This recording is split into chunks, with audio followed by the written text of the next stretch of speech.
Avant de plonger dans cette histoire incroyable, pensez à vous abonner à la chaîne et à activer la cloche. Ici, chaque récit a quelque chose à dire, et vous ne voudrez pas en manquer un seul. Antoine Reynolds avait tout ce qu'un homme pouvait désirer aux yeux du monde, une somptueuse villa nichée au cœur des Hamptons, où les couchers de soleil sur l'océan semblaient peindre chaque soir une toile différente.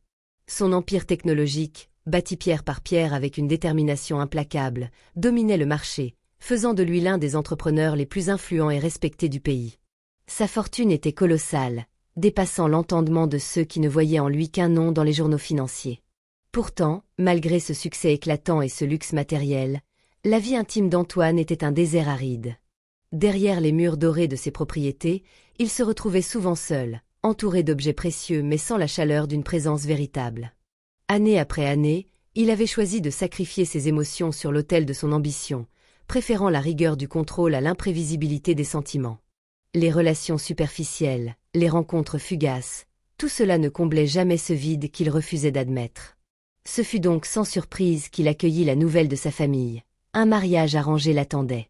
Une union choisie non par amour, mais par convenance et tradition.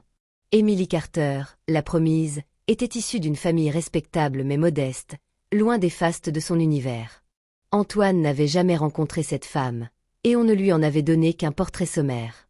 On lui avait décrit Émilie comme une femme simple, discrète, presque effacée, une épouse idéale, disait-on, pour ne pas troubler son monde bien ordonné et pour s'effacer avec élégance derrière son nom et son rang. Elle ne serait pas une source de complications, ni un feu d'artifice d'émotions. Antoine accueillit cette description avec une indifférence mêlée d'assurance. Ce mariage serait un contrat, un lien stratégique entre deux familles, un échange de bénéfices sans passion ni drame.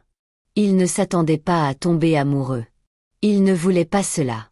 La passion, il la voyait comme une faiblesse, une distraction de ses objectifs. Ce mariage serait un simple pas de plus dans sa vie parfaitement orchestrée, un mariage sans fioriture, sans surprise, sans histoire. Et pourtant, au fond de lui, une petite voix, qu'il s'était habitué à ignorer, murmurait que cette fois-ci, peut-être, les choses pourraient être différentes.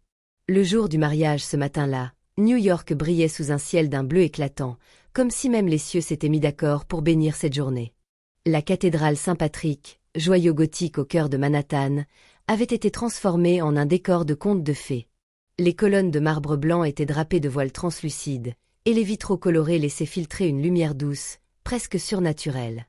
Des rangées entières de roses blanches avaient été disposées le long de la nef, mêlées à des feuillages dorés et à des lys scala, symboles de pureté et de renouveau.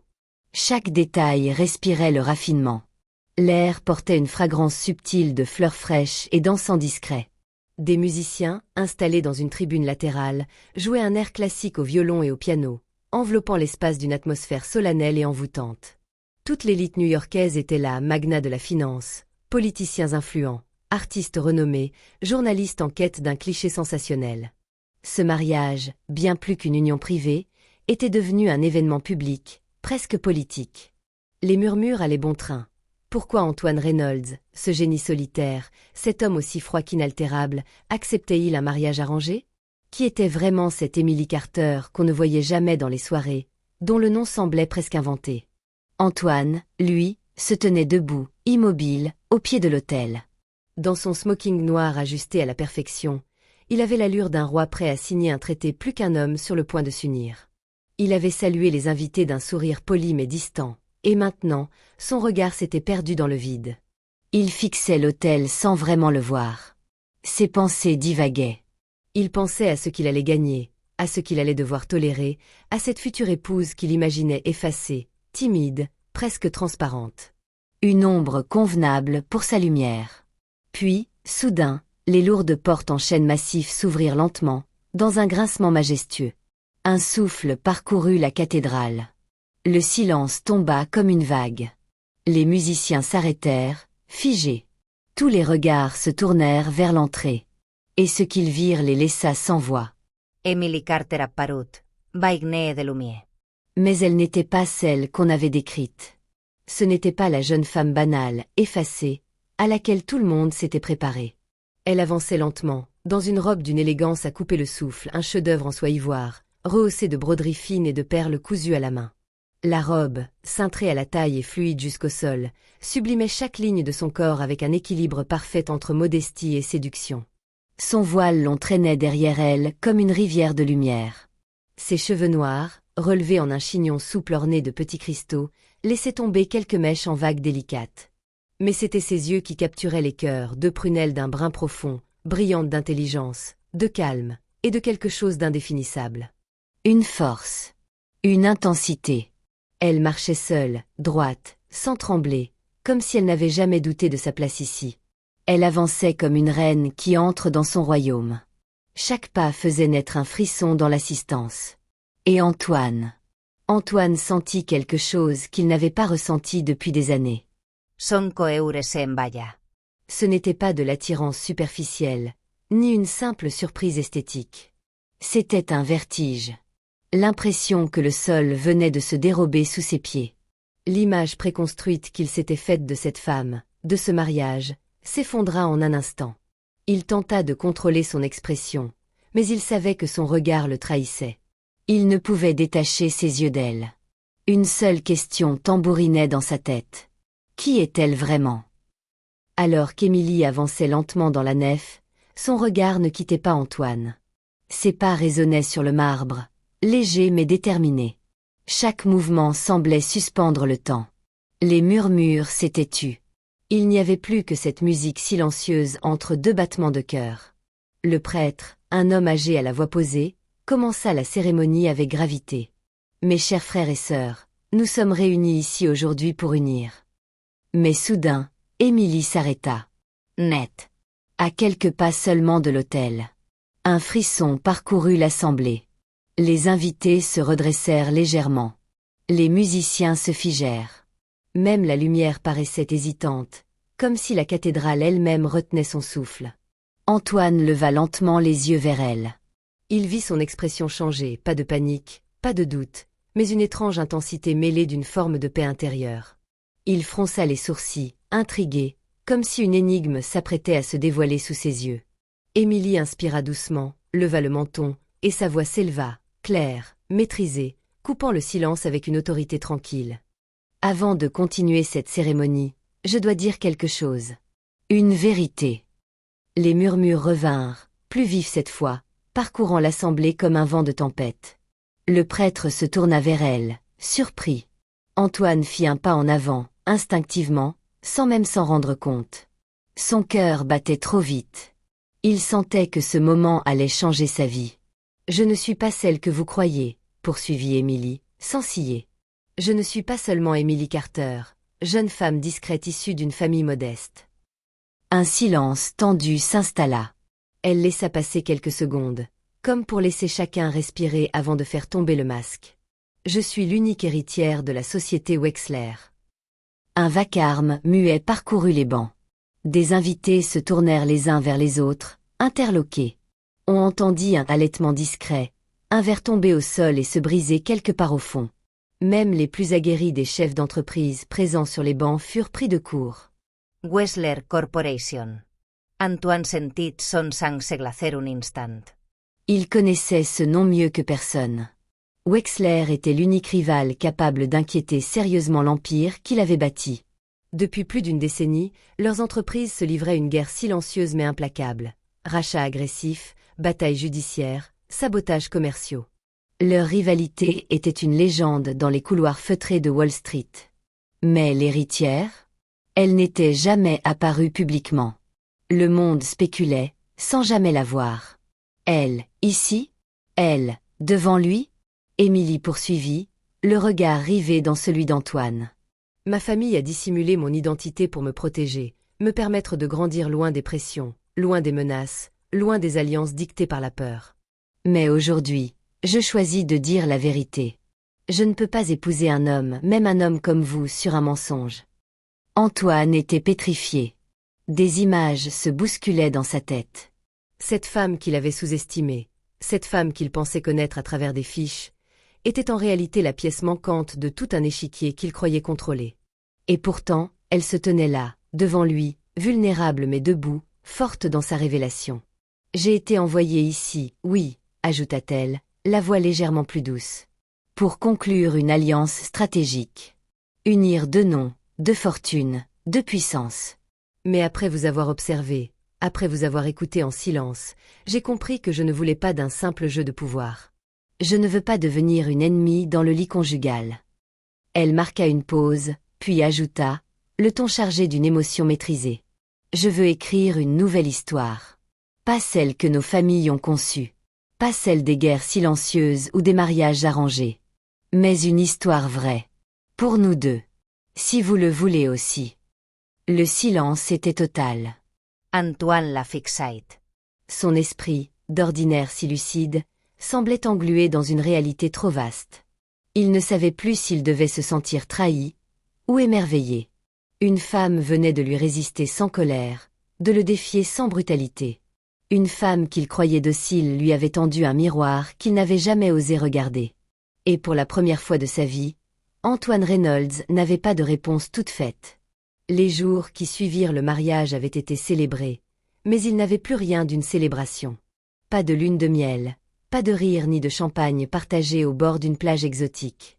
Leurs premiers jours en tant qu'époux furent tendus, silencieux, comme suspendus entre deux fronts.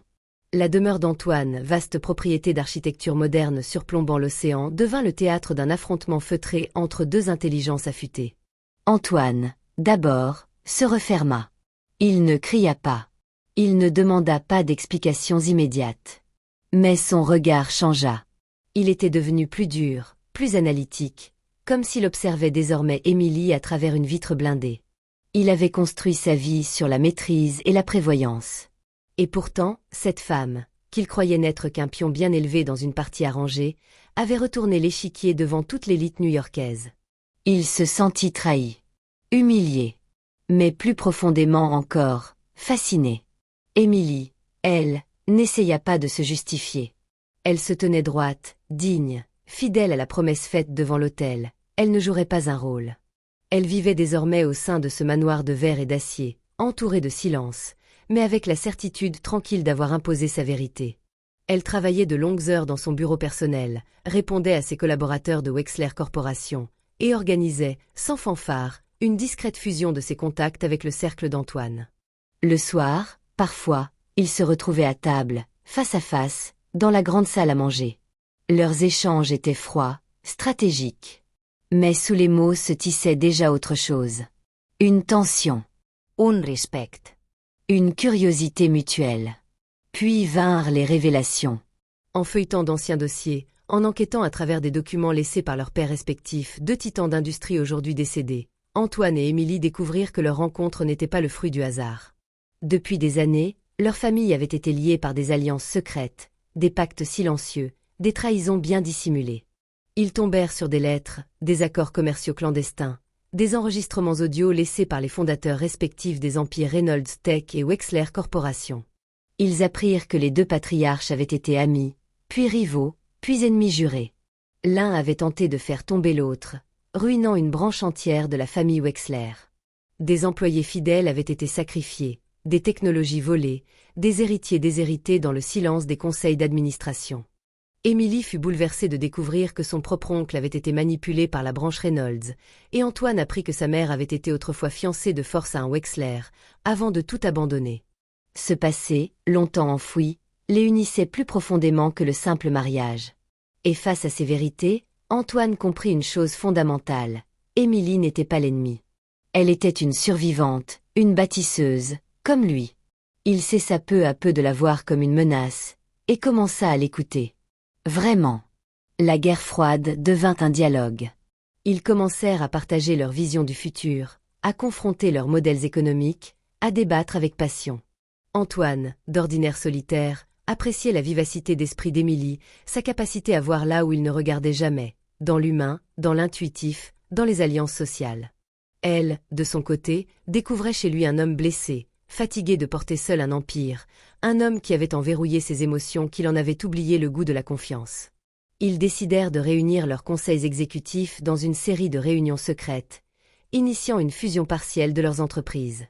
Mais au lieu d'un simple rachat ou d'une absorption, ils inventèrent une nouvelle structure hybride, une entité où les valeurs humaines d'Émilie et le génie technologique d'Antoine pouvaient coexister. Ils reçurent des attaques féroces, des actionnaires inquiets, des médias suspicieux, des anciens alliés devenus adversaires. Mais unis, ils tinrent bon. Et dans ce feu croisé, quelque chose naquit. Leur relation évolua lentement. Il n'y eut pas de déclaration flamboyante, pas de romance hollywoodienne. Mais une construction patiente, à travers les regards, les silences partagés sur la terrasse au coucher du soleil, les débats nocturnes autour d'un verre de vin, les petites attentions involontaires, une tasse de thé oubliée, une couverture posée sur les épaules de l'autre lors d'une nuit blanche. Antoine, pour la première fois, ne cherchait plus à contrôler. Émilie, pour la première fois, ne cherchait plus à prouver qu'elle méritait d'exister. Ils s'étaient trouvés. Et alors que les médias spéculaient encore sur la fusion du siècle entre Reynolds Tech et Wexler Corp, personne ne savait que, dans l'intimité, naissait quelque chose de bien plus rare. Une histoire d'amour entre deux héritiers fatigués du pouvoir, qui avaient enfin compris que la vraie force, c'est de ne plus avoir besoin de dominer. Des années plus tard, 10 ans s'étaient écoulés depuis ce mariage qui, autrefois, avait fait la une de tous les journaux new-yorkais. Aujourd'hui, nul ne parlait plus de « fusion d'intérêts » ou de « mariage stratégique ». On évoquait l'alliance Reynolds-Wexler comme l'un des exemples les plus puissants de leadership partagé dans l'histoire des affaires modernes. Ensemble, Antoine et Émilie avaient bâti bien plus qu'un conglomérat. Ils avaient donné naissance à une vision. Une manière radicalement nouvelle de gouverner, d'innover, de collaborer. Leur empire s'étendait désormais sur plusieurs continents, alliant technologie, énergie durable, intelligence artificielle, santé et éducation.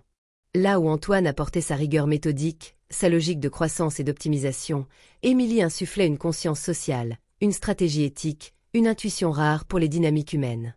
Dans leurs conférences, dans les conseils d'administration, dans leurs discours à l'ONU ou devant les universités, ils apparaissaient côte à côte, différents, complémentaires, indissociables. Ils avaient refusé la logique classique du pouvoir solitaire pour embrasser celle du pouvoir partagé. Leur duo, autrefois fragile et improbable, était devenu une force tranquille, crainte par les adversaires et admirée par les jeunes générations. Sur le plan personnel, leur relation s'était transformée en profondeur. Ce n'était pas une passion de feu, volatile et fragile, mais une chaleur constante, patiente, bâtie jour après jour dans l'écoute, le soutien et l'humilité. Ils se consultaient sur tout, mais se laissaient aussi de l'espace, chacun avait sa voix, son autonomie, ses combats. Antoine, autrefois obsédé par le contrôle, avait appris à faire confiance, à déléguer, à vivre. Il passait plus de temps avec ses équipes, faisait du mentorat auprès de jeunes créateurs. Il riait plus. Il dormait mieux. Il n'était plus ce titan solitaire qui ne savait aimer qu'à distance. Émilie, de son côté, avait cessé de se battre contre des fantômes. Elle ne portait plus sur ses épaules l'angoisse d'être sous-estimée, ni le fardeau de devoir prouver sa valeur. Elle rayonnait par sa seule présence, incarnant cette élégance naturelle de celles qui n'ont plus rien à prouver, mais tout à transmettre. Ils n'avaient pas eu d'enfants, par choix. Mais ils avaient parrainé des dizaines de jeunes entrepreneurs, créé des bourses, financé des écoles dans des régions oubliées du monde. Pour eux, la transmission ne passait pas uniquement par le sang, mais par l'engagement. Le monde des affaires les avait longtemps regardés avec suspicion. Mais au fil des années, les résultats avaient parlé. Leur modèle hybride, mêlant exigence capitaliste et conscience éthique, avait inspiré une nouvelle génération d'entreprises. De grands groupes, autrefois inflexibles, s'étaient mis à imiter leur style de gestion, à repenser la hiérarchie, à donner plus de place aux femmes, aux jeunes, à la diversité. Et partout où ils allaient, on murmurait cette même chose. Ils ont prouvé qu'un empire pouvait naître d'un malentendu et devenir un symbole d'harmonie. Car leur histoire, née d'un mariage arrangé, d'un secret, d'une méfiance mutuelle, avait su se transformer. Elle était devenue le récit de deux êtres blessés mais lucides, unis non par nécessité, mais par choix. Par volonté. Par amour conscient. Dans leur maison des Hamptons, désormais empreinte de souvenirs communs, des livres annotés à deux, des photos de projets humanitaires, un piano que seule Émilie jouait, ils recevaient parfois de jeunes couples, des partenaires, des amis proches. Et lorsqu'on leur demandait le secret de leur réussite, ils souriaient simplement, avant qu'Émilie ne réponde, toujours la même chose. Nous n'avons pas bâti un empire pour dominer. Nous l'avons bâti pour apprendre à marcher côte à côte, même quand la route semblait opposée. Et Antoine, plus calme, ajoutait. Et pour aimer, non pas la version rêvée de l'autre, mais sa vérité. Même quand elle dérange.